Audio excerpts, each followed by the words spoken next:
Welcome to Stoic and Steel. I'm Paeden Underwood. Today we have Dr. Glen Maiden. At Stoic and Steel, we have a mission statement of trading paradigms through trades. Our mission is to impact future generations by living intentionally with family, faith, physical health, and financial health. Tradeafairy gave me guidance and is mentally challenging to me. When done right, is very rewarding. But I often find myself looking at the Tradeafairy through life as iron sharpens iron, or just melting and making of a project, pounding on the anvil. It's much like the walk of life. And so here we are. Everyone gets a little introduction. So Dr. Glen Maiden, you are a Christian, husband of 43 years. Right. Father of 3 children and 5 grandchildren. 5 grandchildren. You've been a preacher for 40 years. You hold a PhD of clinical sexology in sex addiction treatment, doctoral of ministry in pastoral counseling with a focus on abuse and addiction recovery. Right, addiction and trauma, right. Okay, addiction and trauma. Certified sex addiction therapist, certified multi-addiction therapist, licensed mental health counselor, and a laundry list of other certifications in the mental health industry. Is there anything that you'd like to add to that? No, that'll do it. There's no recovery from trying too hard. Yeah. I suffer from that. Yeah. What are the downfalls of that, of trying too hard? Well, one of my addictions is workaholism. And so it is a shame-based pursuit of work and excellence and perfection. Yeah. And so I have to be very mindful and aware of that piece. On the other hand, I love study. I love what I get to do, and it's a pleasure. Yeah. That's it. And my wife still likes me. I enjoy saying that she's not killed me in my sleep yet. That's my claim to fame. Hopefully get another 43 years out. Agreed.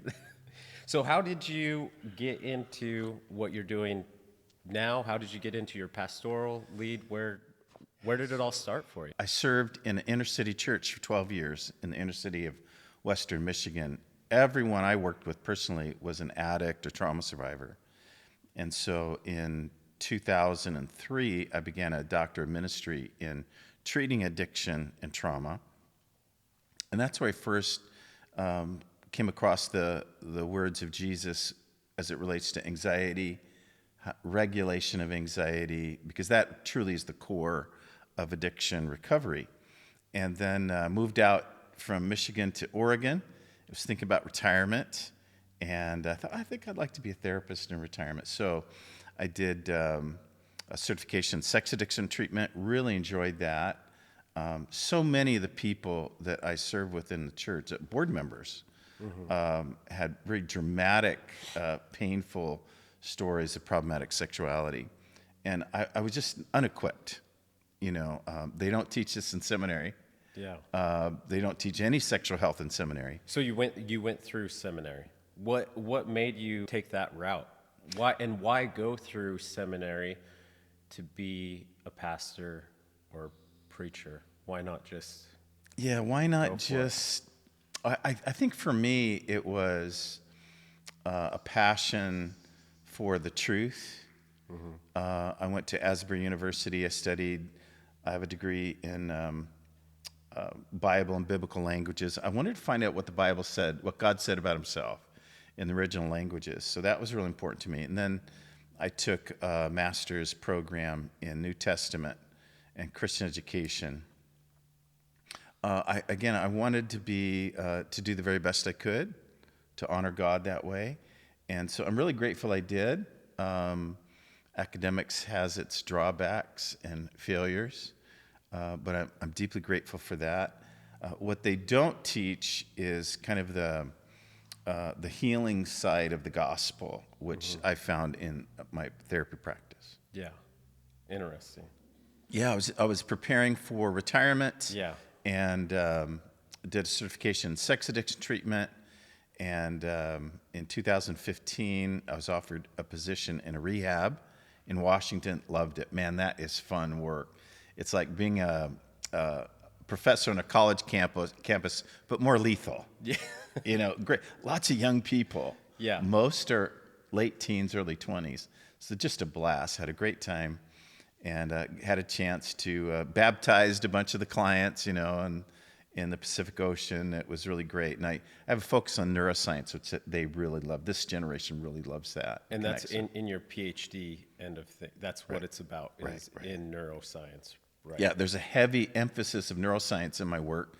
That was the 2006 doctorate. The most recent PhD I did was actually in the book of Genesis as a sexual health primer for children and families. What do you have into that of how the book of Genesis actually speaks about sex? What did you find out through that project? Yeah, so I've just been in a state of shock for years over the lack of sexual health content for Christians. And there are books out there, but my question was, what does the Bible say about it? If the Bible truly has been the foundation for historical cultural revolutions, we're in need of a cultural revolution on human sexuality. So I looked at the Bible as the foundation. So in 2003 was a focus on neuroscience and scripture. And then in 2019, I began the PhD focusing on the book of Genesis as a sexual health primer. I would say we're in quite the sexual revolution right now. Totally. Great awakening. Absolutely. You're absolutely. Yeah. And what I found is that the sexuality of board members that I was working with and pastors really was no different than non-faith-based clients that I work with. So I examined the book of Genesis. 7 times in the Old Testament, the scriptures say, teach your children. It's a parent's responsibility to teach children. So then I began thinking through, well, what is the biblical content to teach our children? Yeah. So I looked at Genesis.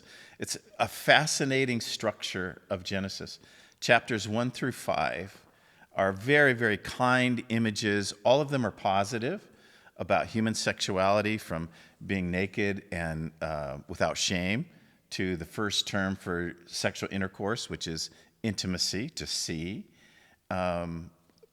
Beautiful, kind. I believe the first 5 chapters of Genesis were written for children. Do you think that that's the first layer of sexual health understanding Absolutely. And how to walk that out? Exactly. And do you start with that with your clients, with that basis, whether your clients are faith-based or not? I do. Okay. I treat, I'm trying to think, I believe all the clientele I have right now are faith-based, so I'm not doing too much in the way of non-faith-based work on problematic sexuality. But I always begin with this entry point of, this is healthy, it's positive. 7 times God says this is good, it is healthy. The word good can actually mean healthy. And so it shapes the brain, chapters 1 through 5 of Genesis. Yeah. That a child learns about human sexuality from their parents, their mirror neurons in the brain. We get what the parent is communicating to us, even non-verbally. And what if it's positive? What if it's healthy? What if it's appropriate? What shapes the child's brain that way? What are some of those actions? I have so many questions around this. I've 2 young daughters. I know. It's intense. How can we avoid the pitfalls? But what are some of those actions that you can take as a parent to mirror a healthy behavior? Maybe you don't have the most healthy understanding of sexuality yourself as parent. What are a few tips on that? Yeah, so at the core of all the addictions that I work with and sexual dysfunctions is shame, a toxic sense of shame.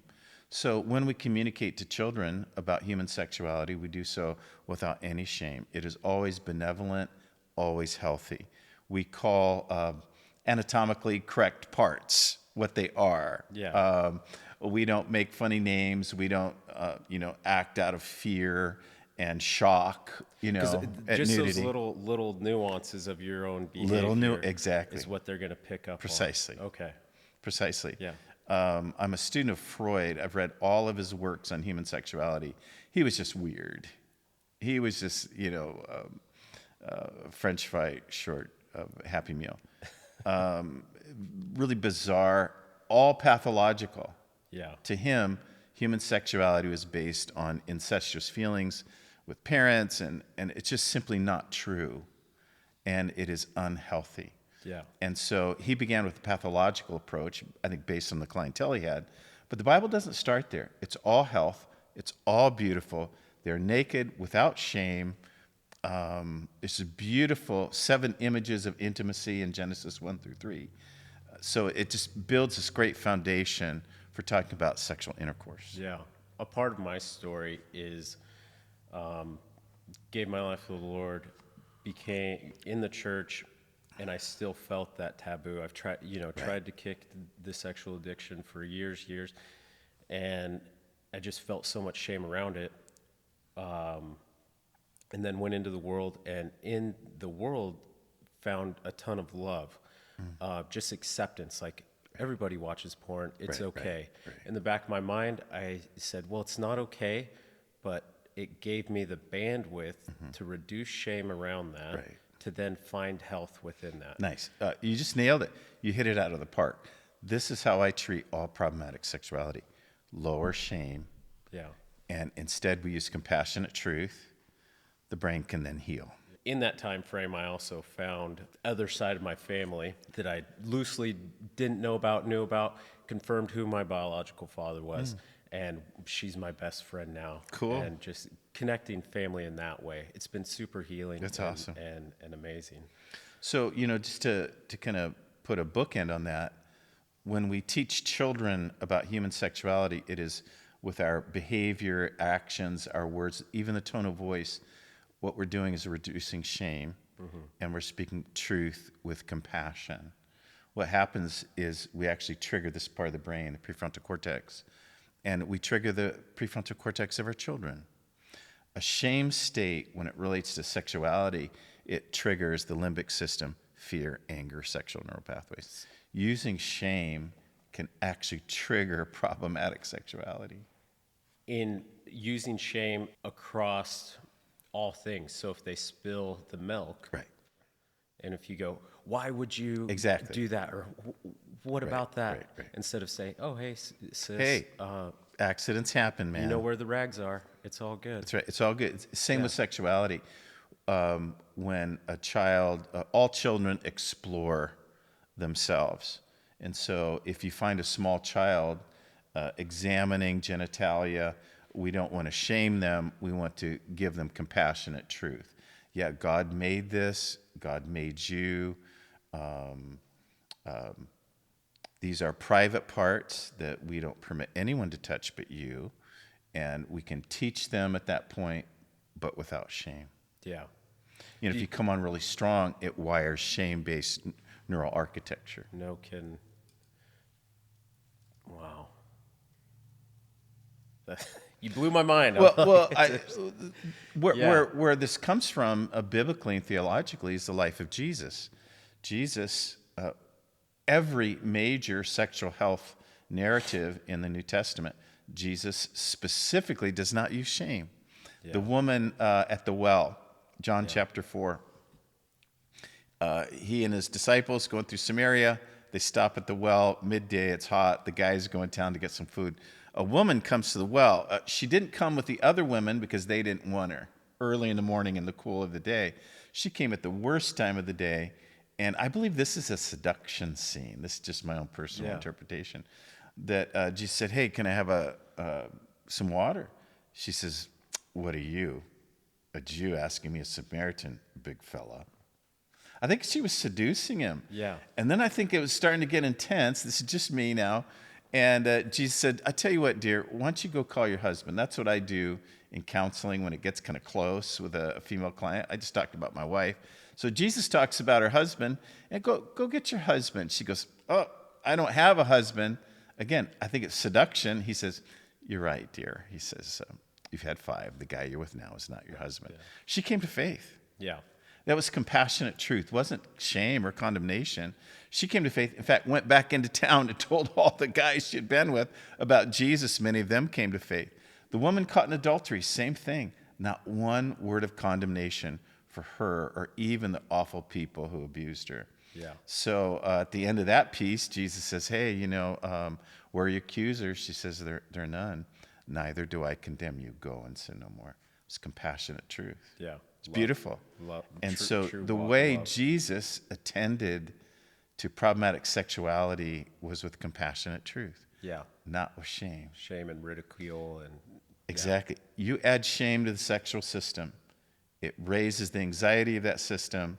We become dysregulated, and then there's typically more acting out behavior. Yeah. It's really that's interesting technology. Yeah. Paul, too, talks about, can I share this? Yeah. Because I'm pumped up about this. So Romans chapter 7, Paul's talking about his sexual narrative.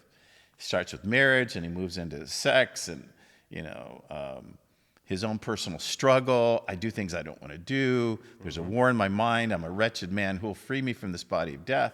And then he transitions to Romans 8:1. He says, there is now no condemnation for those who are in Christ Jesus. And then the most beautiful words in Scripture. God is for us, who can be against us? He works all things together, including our sexuality, for the good.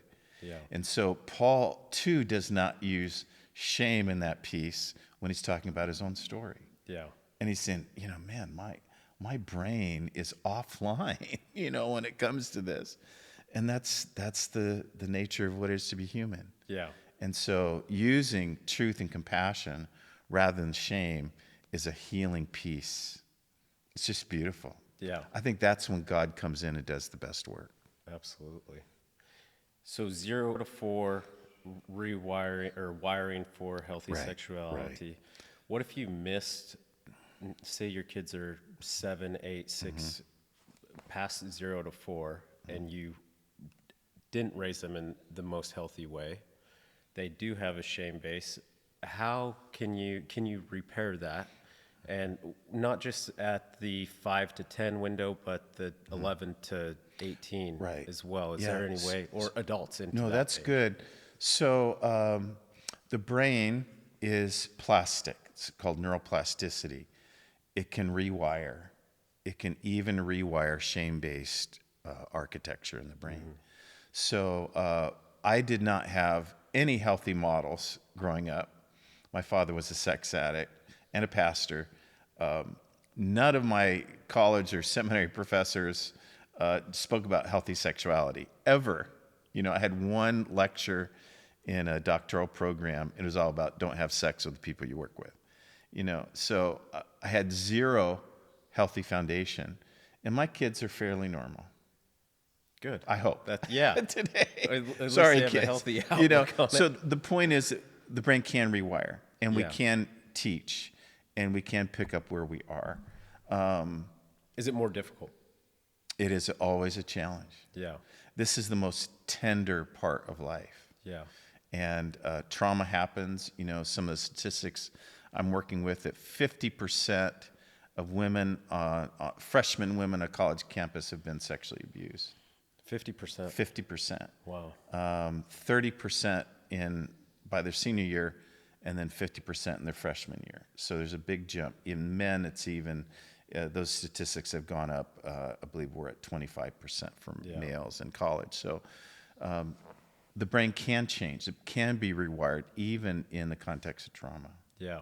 With the statistics base, I was just looking at the Barna group that PD did, and it was 61% of men regularly watch pornography, and 44%, I believe, somewhere in that, of women. And that's a statistic, but it's a problem for us all in culture, right? It's not exclusive to... completely normalized. Yeah. And so that's why I'm doing what I'm doing. One of the reasons, as a grandfather, I would like to give my children, grandchildren, a tradition of biblicity, of biblical sexual health that they can build their lives on, because there's just nothing out there. Yeah. There are some nice attempts. I'm not trying to be critical and negative, but I mean a biblical theological foundation of this is what the Word of God, the best we can tell, says about human sexuality. And so that's my passion. Because the only standard for faith-based children is the porn industry. Yeah. And then preachers and parents who say, don't do stuff. Yeah, and the porn industry is not the place. It for is not people. unhealthy. It's yeah. not a biblical. Yeah, so outlook, that's or my even a dream. healthy way. Yeah, Peyton, Yeah. that's my dream, is that perhaps we can come up with, some great content for parents to teach their children. I'm not promoting a book because I don't think that'll work. I think what will work is a parent sharing the good news of Jesus and the scriptures with their kids. Absolutely. In a loving, non-shaming way. Is there? I mean, for people who don't have a faith, is there a way that for them to share sexual health in that way? I mean, aside from it, I mean, how does that look? I have had clients who don't have a desire for a biblical content and faith in God, but they're all about sexual health and safety. And so I think we can focus on what is healthy for you and your family, what is safe and what is unsafe. There's a great passion for that. And talk more about the neuroscience of what actually happens. You know, the knowledge end of my brain goes, okay, well, there's undisputed facts that it messes with your neurology. Exactly, yeah. Can be addictive. It can be addictive, and the depression and all the other mental connections within that are massive. I appreciate you saying that. That's typically what I do with non-faith-based people, is I work on the neuroscience end of it. Yeah. That what is healthy, how can we be regulated in, for example, for a non-faith-based person, I would say, we want to be able to apply compassion and truth to human sexuality rather than shame. Now, if we can do that, we've really got something. We have kids who can operate out of compassion and awareness. They're thinking about their partner. They're having some compassion for them, as opposed to, it's just all about me. And and from the biblical end of things, that's ultimately what we need to be acting Precisely. in as well. So Truth and compassion. I do this blending, of neuroscience and scripture.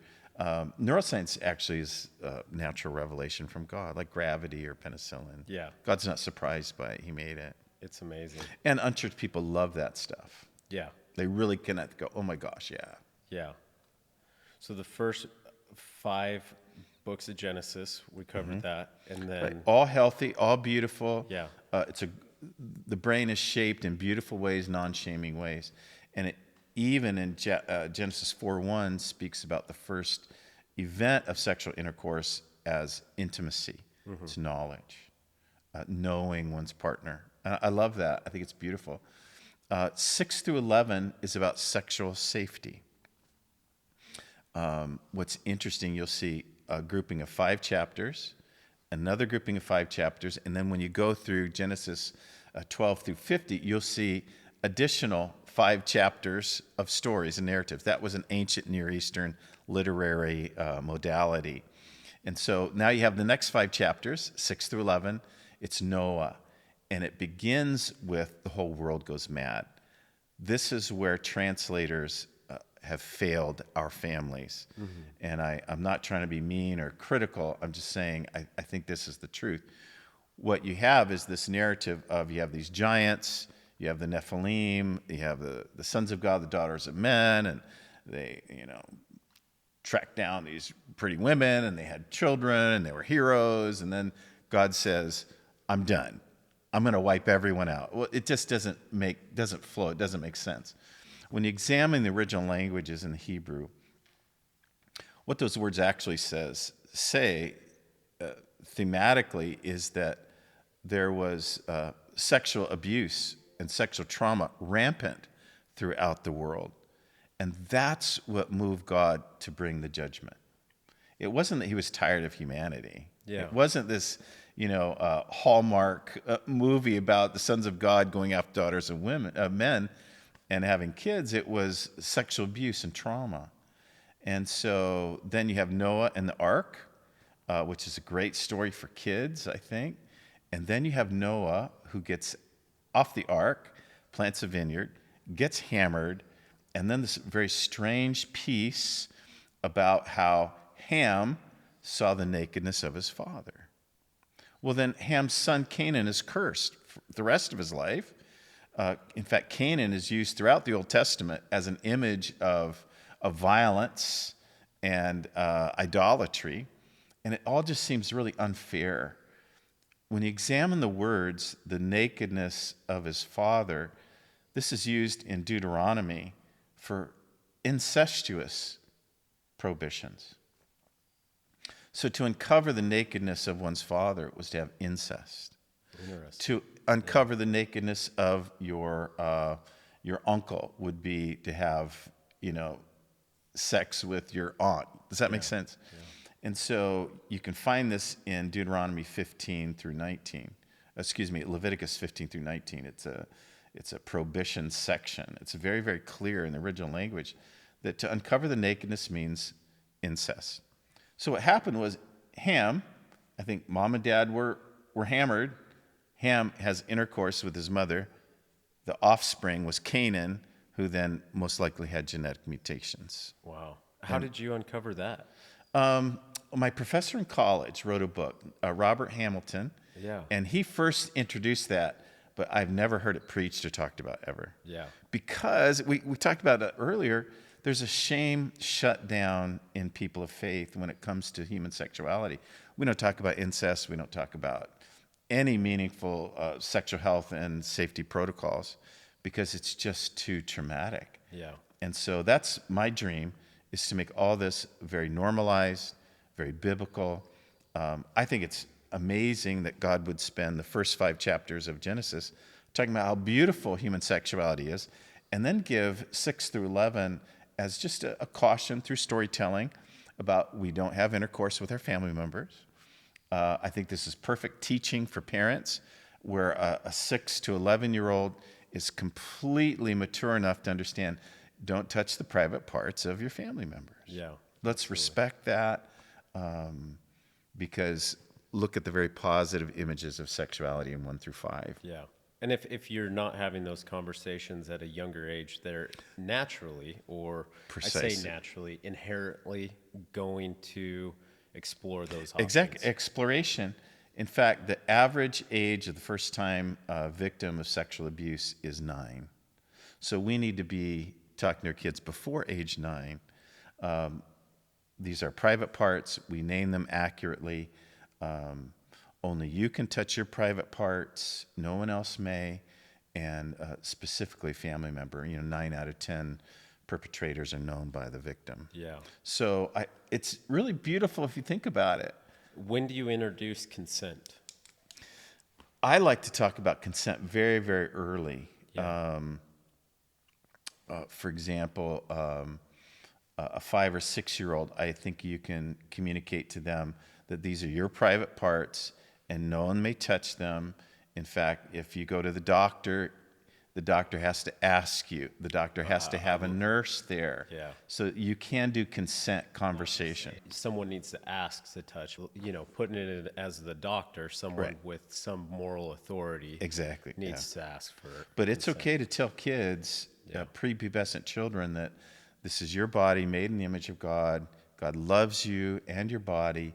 No one may touch it but you. Yeah. Another statistics from the Barna Group is that 10% of churches are tackling this issue, while I believe 54, I might get that statistic wrong, but 54% of Christians want that to be in their teaching. Grateful.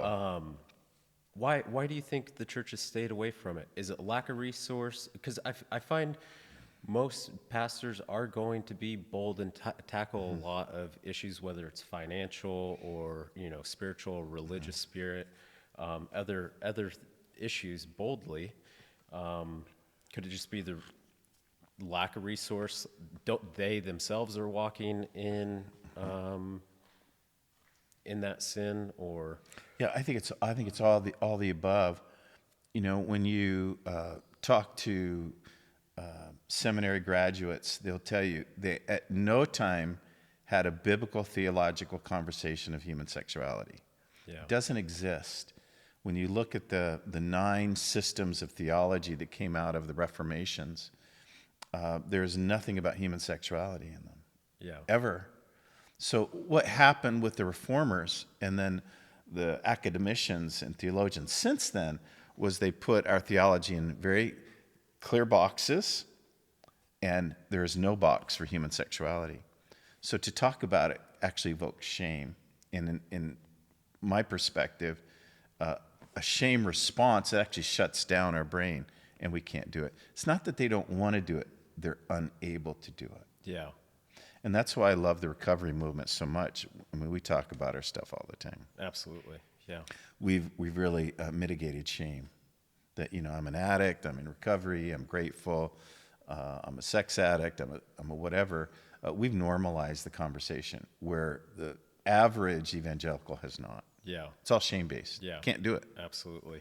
With the addiction piece, you could say, I would say this is just my understanding, that sex is one of those things that you can keep in the closet, whereas if you have an alcohol or other type of drug, it's going to be seen a lot easier. But let's talk about trading addictions. Okay, you're looking for health, you want to stop the sexual addiction or drinking or whatever. How, instead of trading one for working too much, I mean, work can that's be my an deal. addiction. How can you avoid trading your addictions versus actually treating them? Yeah, so the neurology of an addiction is very specific. So alcohol is a specific system. Sex is a specific system, but they can wire together. Cocaine and Cocaine and sex can go together. I have numerous clients, they use a drug of choice, it lowers their inhibition and shame, so then they act out. Yeah. And so this is fairly new technology, so this awareness can be very helpful. What we do is we treat all addictions in recovery. We have conversations about them all. And there was a time when alcoholics were looked down at by the church. Yeah. I still think there's some of that, and I think that problematic sexuality is probably on the same track. The day will become normalized and probably be okay. Like Celebrate Recovery is a great addition to many churches. Someday, I think it will be, but not today. I think that's our reflection, our experience. Yeah. What if you don't know you have an addiction? Yeah, ask your wife. Yeah. Okay. or your good my friend wife's or on me something. all the time about my work. Go slow, go slow. All right, honey, I will. Lay off the coffee. So, being in a transparent group, a small group in the world I live in has always been helpful. It's where you build camaraderie and transparency, and you can open up and say, hey, this is me, man. Yeah. And allow those people to speak into. Right. If they say, okay, hey, man, probably not the best thing that you're doing X, Y, Z. Right on. Maybe you should look into it. And then where do you go from there? I think what we're dealing with is that shame shutdown piece. Yeah. When it comes to human sexuality, my brain just goes offline, and I can't talk about it. I feel such shame and embarrassment. But in an intimate relationship of trust, it's possible to talk about it, and then from there move and get help. Someone's tried 1,000,000 times. They've heard it. They know that they have a problem. They've just tried as hard as they could. What would you say to them? It's like, I've tried 1,000,000 times, the rubber band method, so many different things of giving it your all. What would you say to them? So I've had numerous clients in rehabs. First, I noticed this in drug and alcohol rehabs, who have great recovery, have no desire to intoxicate. And what they report to me is, Glenn, I reach a point where I feel some threat, some anxiety. My anxiety escalates, and they find themselves moving into the drug of choice. I had one woman, she was a same-sex Native American. She'd been sexually traumatized by her father when she was a little girl. And great recovery. She went to a halfway house. Wonderful human being. She said she had a conflict with her boss at the store she was working at. He was a male in authority. Her father was a male in authority, so there's a connection there. She says, I remember getting on the bus to go to work, and I stopped, I turned around, I walked into a liquor store, bought an armful of alcohol, went to a bar, picked up a guy, and spent the weekend with him. She said, I just hate myself. Well, remember, she's not heterosexual, so that's strange. She doesn't want to drink. Mm-hmm. And you mentioned rubber band. There comes a point stuff doesn't work. And then I just had client after client talk about that.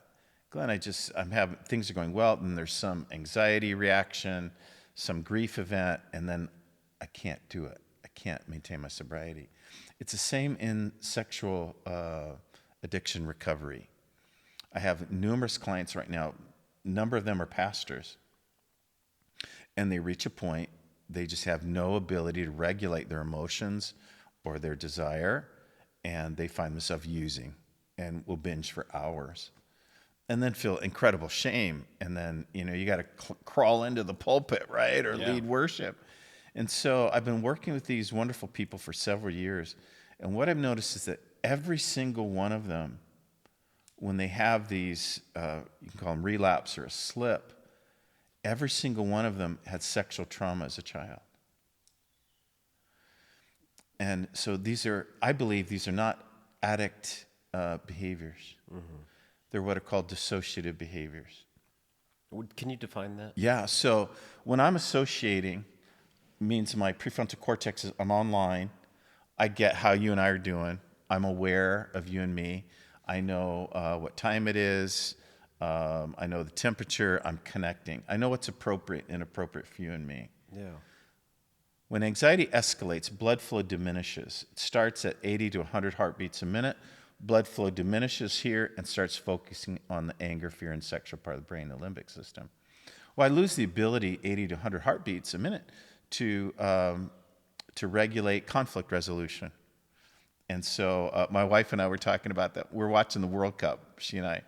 Between 80 and 100 heartbeats a minute, blood flow diminishes, and I lose the ability to associate conflict resolution. Mm-hmm. So if we're elevated and we're talking about politics, we may not get anywhere on that, At 124 heartbeats a minute, my system goes into shock. My wife and I are watching the World Cup. She said, Glenn, I bet those guys, their heartbeats are way over 100 heartbeats a minute, 124. How come they can do it? Well, that's a different system. That's all reward. They love it. They're with their friends. But in the fear-based system, in the fight and flight system, that's different. What happens to soccer players when they get fouled? Yeah. I mean, they're biting each other's ears off. So that's the system we're talking about. So when I'm associating, I get you and me. I can regulate myself. I can have sexual feelings without acting upon them. But when we elevate, blood flow diminishes between the hemispheres. There's actual separation between the hemispheres, and now I'm dissociating. Interesting. I can't associate appropriate behavior and language. Yeah. My favorite illustration is how many of you have ever danced on tables at Coyote Ugly? And it's always in a rehab, always the introverts. They go, yeah, I did. Well, you had a few beers, they dissociate. Yeah. They can't. They're going, oh, this is probably not a good idea. Now they're going, this is a great idea. Yeah. It's a dissociative state. So what happens to trauma survivors is when they get triggered, like the client who was traumatized by her father, she's traumatized by a male employee or a boss, employer. Well, she goes into a trauma state. Her brain dissociates, and now she's moving into all that trauma neural pathways that she grew up with as a child. That feels comfortable. That's rewarding. Yeah. Yeah, and it can be even painful reward. So she's connecting with a male that she doesn't want anything to do with. She's connecting to alcohol, which is a traumatic event. So I'm working with some pastors right now. And just every week when they're alone, when they isolate, they report, Glenn, I cannot regulate my sexual neural pathways. I'm using. And then, they're leading worship or preaching. And so what's happening to them, all of them, every single one, 100%, have some sexual trauma as a child. And so what happens when I elevate, specifically when I'm isolated and alone, my system can go into shock. Adrenaline hits my brain. And then those trauma neural pathways they trigger, they fill with chemicals, and I'm engaging similar behaviors as the original trauma as a child. So much of the erotic image use that people engage now is not an addict experience. It's a dissociative one based on their trauma. So what we do is we work on the trauma. Yeah. And they're trying to reach a sense of comfort through that, reduce the anxiety, reduce. Exactly. This is, I think, great technology, and all my clients are doing great. What's problematic is if you keep calling that behavior an addiction, we're labeling them, and now we're shaming them. I can see that very clearly. Absolutely. We've got something here. Yeah, exactly. There's You're just no a human being. And what we don't do to trauma survivors is shame them. Yeah. We understand it wasn't their fault. Yeah. But what I've experienced in my private practice is that typically the porn profile often comes from traumatic events.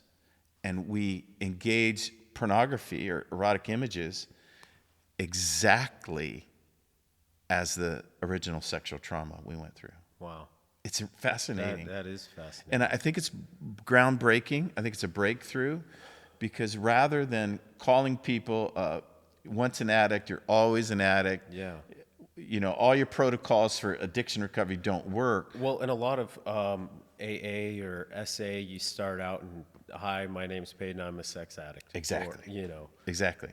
And that's not what we're dealing with. We're dealing with a dissociative event based on previous trauma. Yeah. You start to find identity in being the addict and not in precisely Christ, not in the priority of who you want to be or who you are going to be or who you want to be. It's a misdiagnosis. Yeah. It's based on shame. So I've worked in a number of rehabs, 5 different rehabs, and we do the introductions at the beginning of the session. We do, I'm an alcoholic, and I'm a grateful alcoholic. What I've noticed about my clients now is that not only are they identifying their drug of choice, but they identify themselves as their diagnosis. For example, they say, I'm a dual diagnosis, bipolar alcoholic. Well, they're not just saying this is what they're recovering from. They said, that's who I am. Yeah. And that's a problem. I like to say, I was a blackout binge drinker as a young man. That I am a grateful, sober, blackout binge drinker in recovery. I'm deeply grateful. And I'm grateful for my faith in God. That's a little bit different than the shame-based piece. Mm-hmm. But I think we've got something, Paeden, to reduce shame for the one who's dissociating and reliving childhood trauma. Yeah. I think this is something that's helpful to talk through, that every problematic sexual experience is not an addiction. Yeah. An addiction requires progression. So I drink 6 beers, I habituate, tolerate. It doesn't work, I drink 12. Doesn't work, I drink 24. That's interesting. That's an addiction. I can see that. It's an addict process because it changes the structure of the brain. Sex addiction is, I view these images, well, my brain habituates, tolerates, doesn't work, so I upgrade the images and maybe some acting out behaviors. Is that researched where I've heard it said in different ways where you have a baseline of acting out and that doesn't do it for you? And so that's researched and proven. Absolutely. It's called habituation tolerance. Okay. So I feel some anxiety, some threat, some stress, some grief. I feel psychic pain. I'm hurt. So I use a drug of choice or behavior, gambling, sex, whatever. Well, now there's dopamine transfer. I feel better. Yeah. So if your arm were an axon connecting the neurons, if this is a neuron right here, my fist, and my shoulder is another neuron, when those chemicals transfer through the axon, it gets 4 to 5 times bigger. That's the feeling of euphoria. Whether I'm watching porn, works the same way as cocaine in the brain. It just feels amazing. Well, after the transfer, it shrinks, but not quite as small. The next time I drink 6 beers, it doesn't work. Next time I watch that kind of porn, it doesn't. I don't have the same sensations because now the brain has changed the structure. Yeah. You So have a now new I have to baseline. upgrade the behaviors, whether it's porn or whether it's drug of choice, and now I have more chemicals flowing through. And now I feel those sensations in a greater way. And can that vary in the type of acting out, whether it's porn to, engaging in a sex worker Yep. or something, or could it be the frequency, duration? Like, how is it all those ways that you can Yes. change that? So let's be specific. Yeah. So if I use erotic images, there's going to become a habituation or tolerance. There's going to come a point where it's not awesome anymore. I'm just like, it's like when you first date your girlfriend. Every kiss is like fireworks. Yeah. But after 90 days, the brain changes instruction. You go, oh, that was good. Yeah, you have to be intentional in dating. You have to be intentional. Intimacy. So it all depends on the drug of choice that we use. Cocaine, very powerful. Meth, very powerful. Images, maybe not as powerful. But also, you mentioned screen size. I've done some research. Screen size relates to dopamine transfer. Interesting. So the bigger the screen, the more dopamine transfer. Yeah. Huh. Is there any way that you can improve on the disassociative? Say you're in a stressful scenario. How can you remain in that 80 to 100 beats per minute in a similar stressful scenario? You're absolutely right. So Galatians 5:22 says the fruit of the Spirit is love, joy, peace, patience, gentleness, goodness, meekness, self-regulation. The fruit of the Spirit, the work of the Spirit is in regulating our minds and our bodies. And so when I sense that I'm dissociating, usually it's a higher heart rate. I can take care of me. I can step back. I can go for a walk. I can call a sponsor. I can eat something delicious and nutritious. I can remove myself from the threats around me. But the first step, I believe, is this conscious awareness, this focus that, hey God, I'm getting anxious here. And at that point, blood flow is diminishing. The dissociation begins. So when this goes offline, blood flow diminishes. It's like when your foot falls asleep. You can't run a race. Yeah. You can function. Yeah. You're not going to run a race. So am I aware of what's happening in my body? So that's what much of what I do. What's happening in me. I love to wear a smartwatch or Fitbit. Yeah. And you can monitor your heart rate all day. My wife and I, we've been practicing this for years. We will not have a conflict resolution over 80 heartbeats a minute. That's brilliant. It's never worked before. It won't work in the future. Yeah. So we don't do it because we fight ugly. We're terrible at conflict resolution. Any elevation, and I'm saying stupid stuff that she never forgets, and this what I was wearing when I said it. Yeah. And so we both have an agreement. If we're elevated, I go for a walk. She's going to sit on the porch. I'll go for a drive. I think about the conflicts we've had in the past. My only regret is I didn't go for a drive and leave Yeah. because I'm a jackass. Well, I'm totally offline. You get offline and you're you're going to win. And then trauma neural pathways, Yeah. filled with chemicals. I'm having similar sensations as previous traumas or arguments. Yeah.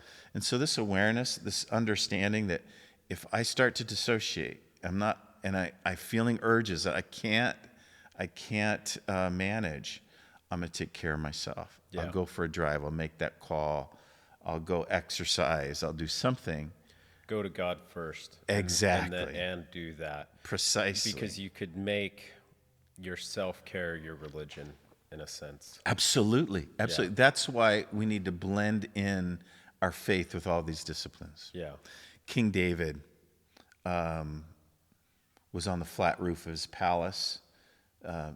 Samuel says, at the time of year, kings go to war. David did not. So what you read in Chronicles is right before this event, David danced into Jerusalem before the ark. His wife, Michal, shamed him. And then it says they never had kids after that, so they were done. David's rejected by his wife. and then his son Absalom is conspiring to kill his father, right? So his son's planning to kill him, his wife abandoned him, and now it's war. And all the cool guys are up at the front. That's Yeah. where David ought to have been. But he's on the flat roof of the palace. He looks over the wall and he sees Bathsheba bathing in her yard, very private. She was a ceremonial bath after her menstruation. And David sees her. I believe he dissociated at that point. Yeah. A man after God's own heart. He wrote scripture, Yeah. defeated Goliath. Yeah. There's a lot of want to honor God in David, but I think the threat and the pain of his wife and his son, conspiring to kill him, all the cool guys at the front, and then he's alone. Isolation is always the context of acting out. Absolutely. Yeah, that's so true. I've been doing some research on isolation, solitary confinement, and what can happen is our body can literally go into shock because of the lack of contact and connection with people. And so I think David was in a state of shock. He was dysregulated. He saw Bathsheba, and he dissociated. I imagine you're seeing a lot more isolation with the advent of social media and things. Totally. Even though people think they're connected, they're not. They're not. And true connection Right. is in person. Exactly. Yeah. You Is there nailed anything it, you'd Paeden. add to that? Yeah, absolutely. In fact, I read an article recently about young men in the United States, in their 20s, feeling more isolated than other men across the globe. I think it's for everything you just said. And that's in the U.S. that study was done? Yeah, right. Okay. U.S. Yeah.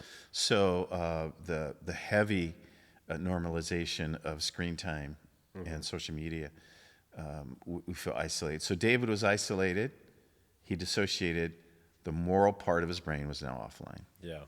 And then, the whole event of conspiring to get Uriah back, to impregnate his wife, to cover up the affair, the murder of Uriah. And David had no clue until Nathan confronted him. Yeah. He was completely offline. Yeah. And so I don't think that was an addict behavior. With the connection, you could have a group of guys that you go fishing with once a month or something. But if all you do is talk about bait and lures and Exactly. how cool your stuff is, Right. is that still connection? No. Okay. No, So it has to be a deeper connection of intimacy. intimacy. Yeah. Intimacy. Yeah. Into the person I see, they see into me, intimacy. Yeah. And so David was isolated, alone. He needed to be with his band of hardcore Navy SEALs. Yeah, absolutely. How is an individual's purpose tied to mental health and well-being? Do you think that there is? Wow, yeah. Their purpose, again, what happened with the reformers is they created 9 systems of theology, and even though they will talk about man, anthropology, there's no conversation about mental health in any class I've ever been in. Yeah. In seminary, Bible college, it's not one of the boxes we deal with. And I think it's essential. Yeah. It's part of the image of God. My mind, my body, all of this. Paul says in Ephesians 5, no one ever hated their own body. They love it and they care for it. Yeah. So that's the image of God in us. I often find the more that I get healthy physically, spiritually, I'm more healthy. More regulated. Absolutely. Yeah, so the spiritual part of the brain that God made is a prefrontal cortex. It is compassion, awareness, reason. It's where truth, conflict resolution, where intimacy is formed. Lizards don't have that. Or politicians in Washington. Sorry about that. Sorry, I'm working through some bitterness. But that's when that part of the brain's online, I can connect to God. I can pray real well. If I'm anxious and that's offline, I'm out. Yeah. I'm lamenting the Seattle Seahawks during prayer. Yeah. Yeah. What would you say to somebody who's looking to find their purpose, or what God wants them, what they're supposed to be doing in life? A lot of us have a job or whatnot, but maybe not purpose filled. What would you say to that event? Oh, I love how you began this piece about what you do for a living. You make stuff. Yeah. You make badass stuff that's helpful for people, and you fashion raw materials into something helpful. That's purpose. That's a beautiful piece.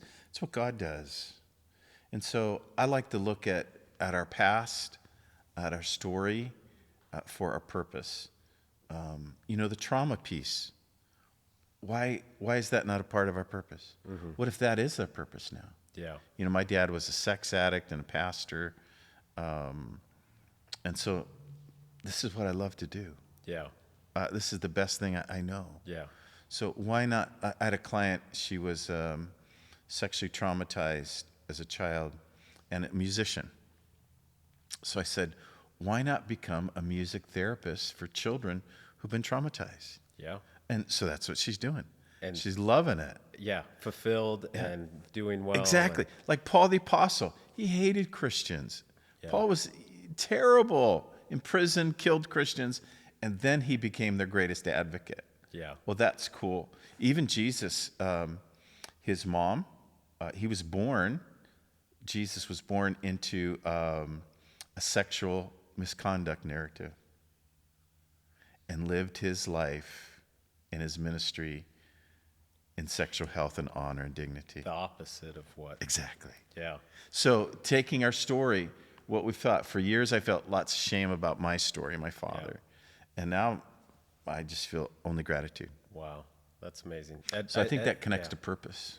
Yeah, I think Ed Milet talks about that a lot, and that through your troubles is where you find your purpose. Exactly. Jesus was a suffering servant. Yeah. It's because of what he endured. It's brilliant, I think. It's beautiful. Yeah. It's a beautiful story. Well, before we get into the Stoic 7, I make a few practice shoes in preparation for the exam that I'm taking. And I just want to give you. Oh, thanks. Oh my gosh, that's fantastic. Yeah, just made from appreciate it. Piece of bar stock and punched a few holes in it. Right on. Thank you. Appreciate it. That's awesome. Yeah, front toe clip, plain stamp shoe. Anyway. Thank you. So this is a portion of the podcast the 7 questions that I ask everyone. And the first one is, what is your best financial advice? Best financial advice is get out of debt, stay out of debt. Yeah. Live on a budget the best you can. Be humble. The worst financial decisions I've ever made were out of greed. Yeah. So be humble, get out of debt, be generous, work hard, trust God. So it would be live in balance and regulated. Yeah. I love that. Your favorite tattoo? Oh, favorite tattoo is this. So these are Japanese tattoo. This is my name in Japanese. And my father was on Yokosuka, Japan, part of the occupation force in 1945. This is my wife, my grandsons, and I have a new granddaughter. I'm going to put her right here. Yeah, that's awesome. Best way to recenter yourself for you personally when you're above 120 beats per minute? Being in the forest. Yeah. And reflecting on God and his creation. Do you want to talk about that? Well, sure. So, I've been looking for a container for the work I do. Typically, people of faith, they cannot tolerate conversation about human sexuality. Mm-hmm. It's just too much shame and trauma. So I'm taking a certification in forest therapy. I want to get people in the forest and connect them to God and nature. And I think that was the container God used in the book of Genesis to teach about human sexuality. Yeah. The Garden of Eden. Yeah. And so I'm really excited about that. It's about connecting with God and relaxing, diminishing, mitigating anxiety. It's really beautiful. Yeah. I love to run, so I have some beautiful trails on the north coast of Oregon. So I love that. That's what I do. Even out in the rain, you go for it. Yeah, Yeah. you know, we live in a rainforest, so there's a nice canopy.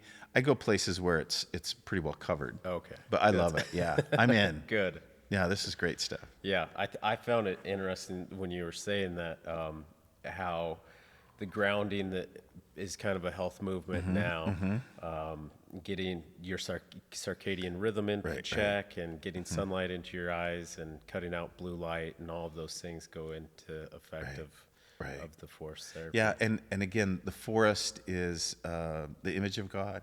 It's beautiful. Yeah. Do you have a morning routine? I do. I get up and I drink coffee in the early morning, and I sit with my mother. She's 94. Does she live with you? She does. That's She's a awesome. great human being. Yeah. And she survived my father. And that's my morning routine. I tend to read scripture later in the day when I'm not tired. I try and give God my best part of my day. So That's awesome. it's usually not in the morning. How do you give back? How do I give back? I do quite a few volunteer hours. And is there an intentional place that you go to, or is it just anything and everywhere that asks? Yeah, so I have a survivor of sex trafficking that I work with online. She lives in a Midwestern state. She was trafficked by her father in China when she was a girl, and she's an incredible human being. Great resilience, and so proud of her. So I work with her, and I have a number of other clients that I treat for no cost. Yeah. Yeah. You have a favorite joke or comedian? Oh my gosh, Jim Gaffigan is really good. Yeah. I like him. He's clean, and my wife can handle him. Yeah, so I think he's probably my favorite right now. Yeah. Yeah. The most important thing that you want to leave the world with? I would love to leave the world a vision of sexual health and safety that my children and grandchildren would be able to say, "Thanks, Dad." I think you're doing that for I hope so. many more people. I hope so, Paeden. That's my dream.